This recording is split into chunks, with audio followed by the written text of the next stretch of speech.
It's time to animate your close-up shot in Scratch. Okay, so I have my person. I don't need this anymore, so I don't need to look at it.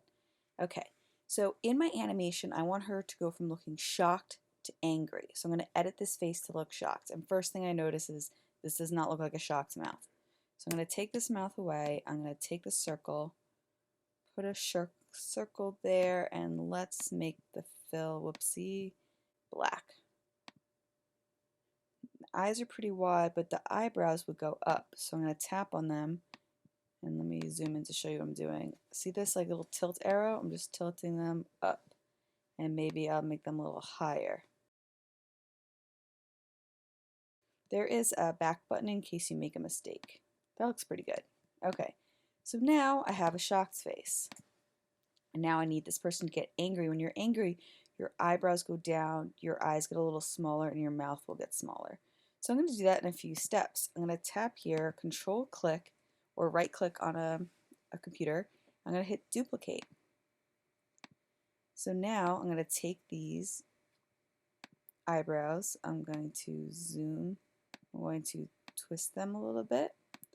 I'm going to make the eyes a little smaller, the mouth shape smaller. I'm going to duplicate this again. So the more photos you have, just like in animation, the more of these you have, just like when we did stop motion, the better your animation is going to look.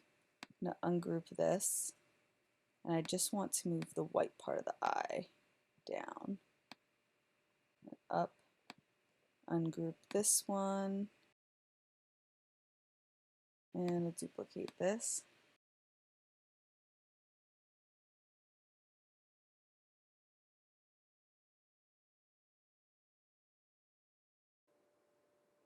I love this button because I love to be able to edit the anchor points, and this is what I went to school for in graphic design.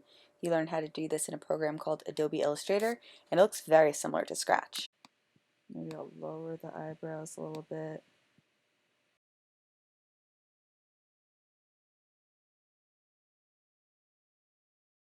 And now I can click through here and see the animation. Now it's time to add code. So I want to give the event, when this is clicked, I'm going to need a repeat, I'm going to need a wait, and I'm going to need a next costume, and I needed to switch to a certain costume, so it should be at the first costume. Maybe I put a wait in here before it starts switching. And then let's see what this looks like.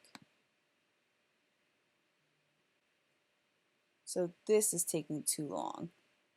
So stop, let's try 0.5.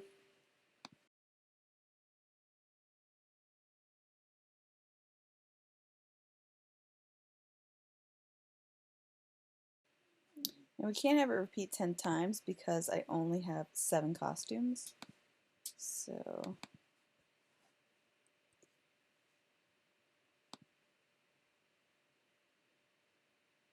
we'll end on this one, okay? What else can you do to this? Well, you could do some parallel programming. You could add another one of these and add your voice recording, right? So maybe you do like maybe you have like a that you record, and then you, after 1 second, then you go you could do that. You can make her whole head sort of shake. So I could say, that's in more parallel programming, so I could say, okay, well, I'm going to need a wait because when it switches costumes, there's a wait first.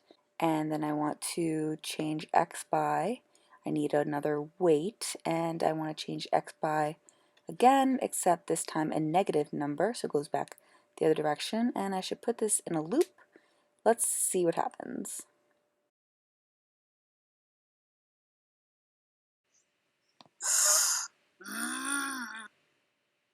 Let's lower the wait time.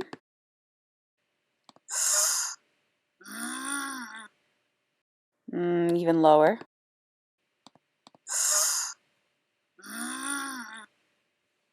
Let's play with these numbers here to try to make the shaking match up. There's a lot of trial and error in coding. Okay, so my project is done. I'm going to hit share. Okay, now that you're done, you can make this nice and big and take a screen recording of your animation to submit to me.